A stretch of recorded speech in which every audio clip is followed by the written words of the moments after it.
Alors, bonjour à tous, j'espère que vous allez bien pour cette nouvelle petite vidéo. L'équipe, ça faisait longtemps qu'on n'avait pas fait une petite vidéo histoire. Donc là, on reprend sur des bonnes bases. C'est parti. Non, donc plus sérieusement, j'espère honnêtement que votre rentrée s'est bien passée. Parce que là, du coup, on est en pleine phase où on revient de la rentrée. J'espère que vous avez une bonne classe. J'espère que vous entendez bien encore avec les gens de votre ancienne classe. Parce qu'il faut pas les oublier, ceux-là, quand même.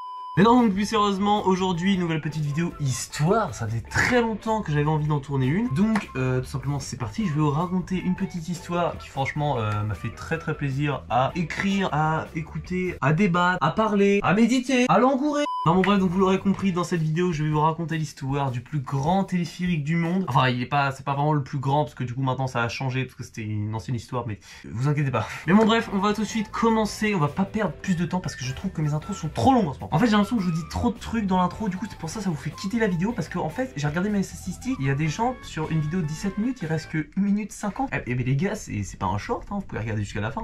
Mais non, mais plus sérieusement, on va tout de suite commencer, donc transition avec la petite histoire que je vais vous raconter. C'est parti!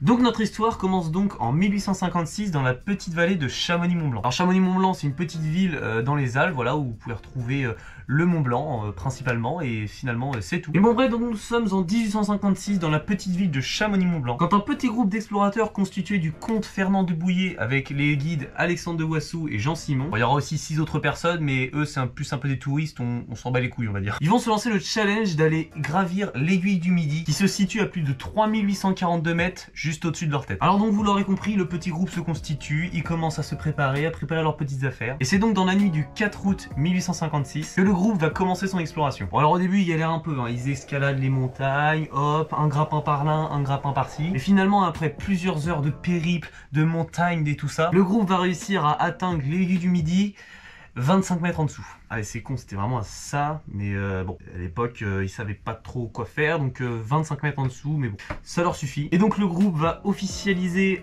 sa venue sur l'aiguille du Midi, parce qu'ils vont y planter le drapeau de la monarchie française. Et c'est donc à partir de là, finalement, que l'aiguille du Midi est officiellement française, écoutez. Et donc voilà, donc pour l'instant, le groupe est content, l'aiguille du Midi est officiellement française, donc ils repartent tous un peu faire leur vie et tout ça. Donc finalement, l'aiguille du Midi, bon, elle, ça lui fait pas grand chose d'être française, hein, je crois que ça lui a pas changé son quotidien non plus. Et donc les années passent, et là, nous nous retrouvons en 1948. Parce que en 1948, un homme va se lancer un pari extrêmement improbable. Il va se lancer le pari de vouloir construire un téléphérique qui partirait de la ville de Chamonix-Mont-Blanc jusqu'à 3842 mètres au-dessus de l'aiguille du Midi finalement. Je crois qu'en 1948, il y en a, ils avaient autre chose à faire que de construire des téléphériques jusqu'à l'aiguille du Midi, je crois. Mais bon, mais déjà, je vais vous présenter qui est cet homme. Parce que des mecs qui veulent construire des téléphériques à plus de 3000 mètres de hauteur, je crois qu'il n'y en a pas beaucoup dans la région, je crois. Donc cet homme s'appelle Dora Loratotino. Alors vous aurez imaginé que ce mec, il est pas allemand. Et donc en fait, cet homme, c'est un promoteur italien qui est spécialisé dans la vente de câbles de téléphérique. Alors je pense que du coup, c'est un peu l'homme de la situation. Et donc ce mec, un jour, se réveille un matin, il s'est dit, je vais aller construire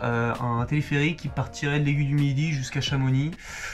On est bien. Bon, si vous voulez, pour le bien de l'histoire, à la place de l'appeler Dora Loratotino, on va l'appeler Dora. Voilà. Pendant tout le long de l'histoire, on l'appellera Dora. Mais donc Dora va rencontrer un petit ingénieur avec qui il va fonder du coup ce projet. Ce petit ingénieur, c'est tout simplement Marcel Auvert, donc qui est un ingénieur typique de la région de Chamonix finalement. Donc les deux hommes vont se rencontrer, vont parler, et Marcel Auvert va tout simplement accepter finalement le petit contrat. Et donc après ça, les deux hommes se mettent d'accord. Le rôle de Marcel Auvert sera finalement de designer tout le plan du téléphérique jusqu'à l'aiguille du Midi. Et celui de Dora sera plutôt de convaincre la mairie et de convaincre aussi tous les gens autour. Parce que j'imagine que toi, si on te fout un téléphérique devant ta gueule, tu vas peut-être pas être content, je crois. Je crois que le vis-à-vis est un peu à revoir là. Mais voilà, donc maintenant que les deux hommes se sont mis d'accord, Marcel Auvert a un peu bossé de son côté et il revient vers Dora 2 semaines plus tard. Le téléphérique partirait de la ville du coup Chamonix-Mont-Blanc. Il s'arrêterait donc une première fois au premier tronçon de l'aiguille du Midi et il va continuer sa course jusqu'à 3842 mètres jusqu'à l'aiguille du Midi finalement. Un projet peu banal. Mais bon voilà, donc maintenant que Marcel Auvert a fini finalement, enfin fini, c'est le début d'une grande aventure, et donc maintenant qu'il a fini les plans de son téléphérique, eh bien il ne manque plus que l'autorisation de la mairie. Bah oui, parce que Dora pendant ce temps, lui, il allait rejoindre les gens locaux, il leur a dit ouais, vous verrez, mais ça fera grimper vos prix, etc.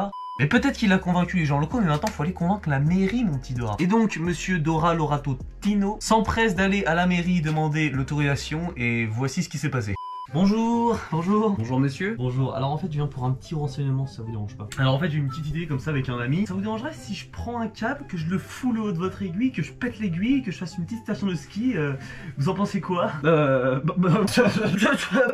monsieur. Ah bon, écoutez, c'est pas que ça me dérange pas, mais c'est juste que quand même ça a l'air un peu compliqué de péter une montagne et j'y arrive. Bon écoutez, si vous arrivez à monter un câble depuis l'aiguille du Midi, notre ville, et vous arrivez à le foutre en haut, peut-être des négociations qui pourront se faire. Ah bon bah parfait alors, marché conclu. Et donc voilà, c'était finalement aussi simple que ça. Alors bon, plus sérieusement, du coup, notre jeune Dora, là, il se trouve un peu embêté parce que lui, il pensait qu'il allait faire ça tout seul. Mais bon, il a d'abord besoin de prouver à la mairie que finalement, son projet est possible. Et donc du coup, notre jeune Dora, pour faire son petit truc de mettre un fil qui va de la montagne jusqu'à Chamonix, non, c'est l'inverse en fait, de Chamonix jusqu'à la montagne, il va faire appel à une équipe de choc. Parce qu'en gros, il va engager 30 types, dont leur mission, ça sera d'acheminer un câble de 3 km avec chacun une bobine de 30 kg sur le dos. Et donc voilà, donc Dora engage ces types, leur fait un peu comprendre que s'ils n'y arrivent pas... En plus sérieusement, donc du coup, tous ces types là, ils les emmènent au premier tronçon, vous vous rappelez avec l'histoire du premier téléphérique. Donc voilà, ils arrivent au premier tronçon et maintenant ils doivent monter jusqu'au petit sommet qu'il y a là-haut. Ah ouais, ça fait loin quand même. L'ascension va donc durer une semaine. Une semaine où les mecs vont scoltiner un câble de 3 km sur le dos, avec chacun une bobine de 30 kg. Et les mecs ils sont 30, c'est-à-dire que, enfin vous vous rendez compte quand même. L'équipe de transporteurs arrive enfin au sommet de l'aiguille du Midi, à plus de 3842 mètres d'altitude. Et bon, pas le temps de chômer, faut bosser les gars. Donc juste après qu'ils soient arrivés, les mecs descendent toutes leurs cargasses là qu'ils ont dans le dos. Ah bah oui, parce que maintenant qu'ils ont monté le câble, ah bah faut bien le descendre pour prouver que du coup on peut faire un téléphérique. Et il va donc se monter une équipe de 6 guides de la région de Chamonix qui vont finalement eux descendre le câble de la face nord de l'aiguille. Et je peux vous dire que c'est pas une mince affaire parce qu'il y a 1200 mètres de dénivelé hein, donc autant dire que là si tu trébuches, c'est ciao les vacances sur les pistes de Chamonix-Mont-Blanc hein.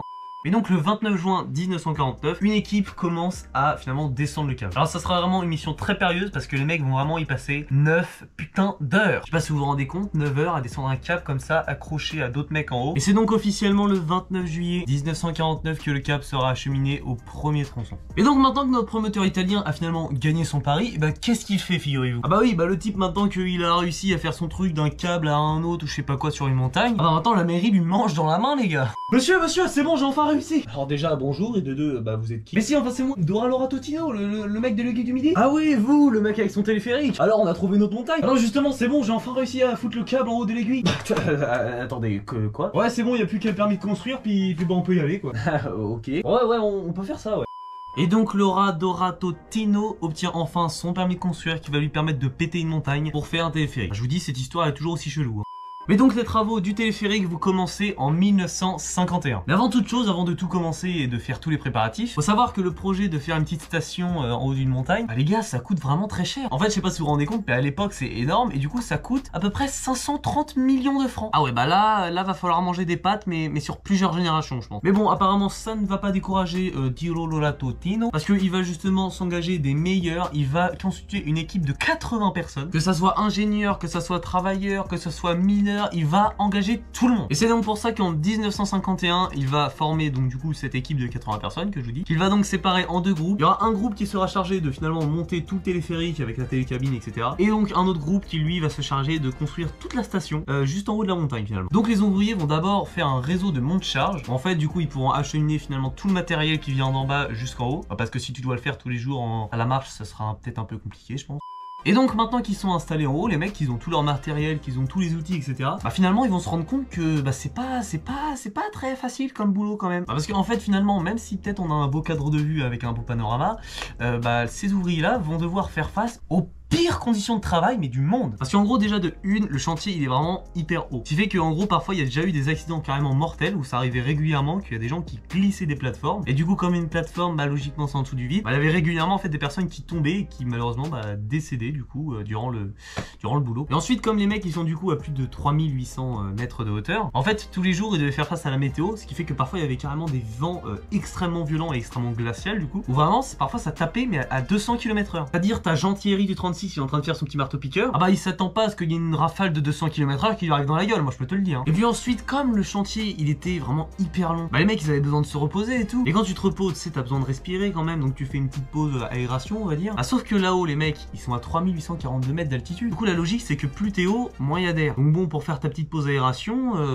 et donc c'est pour ça que régulièrement, il y avait des mecs qui tombaient dans le coma juste parce qu'il y avait pas assez d'air, les gars. Parce que vraiment, ils travaillent toute la journée et que bah quand ils ont juste envie de respirer, bah ils peuvent pas. Mais le calvaire n'est pas encore fini, les gars. Parce que en plus que les mecs, ils sont en montagne, qui fait déjà très froid. Là, en plus, ils sont hyper hauts. Donc en fait, ce qui fait qu'ils avaient froid, mais en permanence les mecs. Et puis comme il y en avait, parfois ils avaient un peu la flemme de descendre juste pour remonter le matin pour travailler, pour bouffer. Bah, il y en a qui dormaient là-haut, mais qui dormaient avec des températures négatives. Mais bon, ce n'est pas grave malgré toutes leurs conditions de travail qui sont vraiment pitoyable. Les ouvriers n'en démordent pas et ils sont totalement déterminés. Que ça soit même à faire des 12 heures par jour, etc. Ça c'est vrai, hein, les gars, ils faisaient vraiment des 12 heures par jour. Ils sont totalement déterminés parce qu'en fait, ils expliquent tous qu'ils avaient l'impression de marquer l'histoire, justement. Et en fait, du coup, ils ont vraiment marqué l'histoire. Mais ça, on le verra plus tard. Et donc, les mecs continuent leur travail, etc. Mais il y a un truc que j'ai oublié de vous dire. En fait, ce que je vous ai dit, c'est que sur le chantier, il y avait deux équipes. Il y en avait une qui construisait le téléphérique et une autre qui construisait finalement la gare du téléphérique. Et justement, moi, j'ai un truc à vous dire sur les mecs qui construisent la gare. Parce qu'en gros, les mecs, déjà, on leur demande de construire une gare sur une montagne gelée à plus de 3 km d'altitude. Alors du coup les mecs quand ils arrivent, bah, finalement c'est de la glace, donc du coup tu peux pas trop construire, c'est de la glace frérot, tu peux pas. Et donc en fait les mecs quand ils arrivent, ils ont une technique, c'est de faire fondre la glace pour la remplacer par du béton. Et si on commençait déjà à faire fondre la glace et ensuite construire, ça prendrait beaucoup trop de temps. Donc en fait les mecs ils font les deux en même temps. Ouais, donc vraiment c'est pour ça que c'était en fait un chantier qui était très risqué, parce qu'en fait tout se faisait un peu en même temps. Ils faisaient en même temps, ils enlevaient de la glace, en même temps ils construisaient la gare, puis en même temps ils construisaient le cap pour aller de l'Aiguille du Midi jusqu'à Chamonix. Ouais, c'était un truc assez périlleux quand même. Mais finalement les ouvriers en fait, après plusieurs interviews où on leur a posé des questions, etc. Bah, ils disaient qu'ils étaient vraiment hyper contents de faire ce travail là, même s'ils avaient du coup des conditions de travail extrêmement dures. Parce qu'en fait ils avaient vraiment l'impression de marquer l'histoire. Et que aussi ils disaient que c'était hyper convivial de se retrouver tous ensemble à manger à plus de 3842 mètres de hauteur. Où du coup il y en a, ils apportaient du pâté, du vin, etc. Bon, j'imagine qu'il fallait pas trop de boire non plus à un chantier à plus de 3842 mètres. Mais bon, que veux-tu, c'est la festivité, hein. Mais donc maintenant que ça fait 5 ans que les mecs sont en train de travailler jour et nuit sur ce putain de téléphérique, et bien c'est au bout de 5 ans de dur laveur que va être inauguré le plus grand téléphérique du monde, aka l'Aiguille du Midi.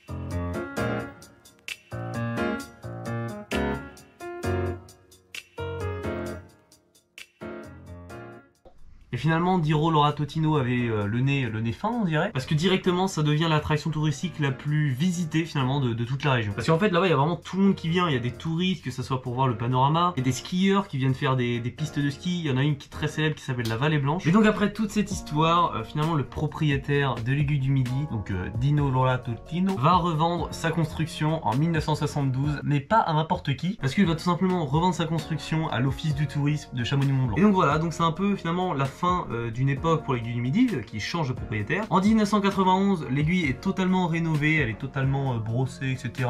Mis clean au neuf. Et donc aujourd'hui, si vous demandez la question, bah, l'Aiguille du Midi est toujours ouverte, les gars. Et d'ailleurs, elle marche même très bien parce que c'est quasiment plus de 2300 personnes qui viennent la visiter chaque jour. Vraiment, c'est énorme, hein, 2300 personnes à 3842 mètres d'altitude. Et donc moi, je vais en avoir fini avec mon histoire. J'espère que ça vous aura plu. En tout cas, si les petites vidéos comme ça vous plaît, n'hésitez pas à me mettre des petits likes dans les commentaires. C'est très bien que j'adore ça. Mais aussi, si mon contenu vous plaît énormément, vous pouvez vous abonner. Franchement, ça ne vous tient à rien. Vous pouvez vous désabonner à tout moment si ça vous plaît pas. Donc franchement, n'hésitez pas à vous abonner. Moi, ça me fait très plaisir à écouter. Et donc, je vais vous laisser sur le mot de la fin. Et cette fois-ci, le mot de la fin de cette vidéo sera X-Wing Starfighter.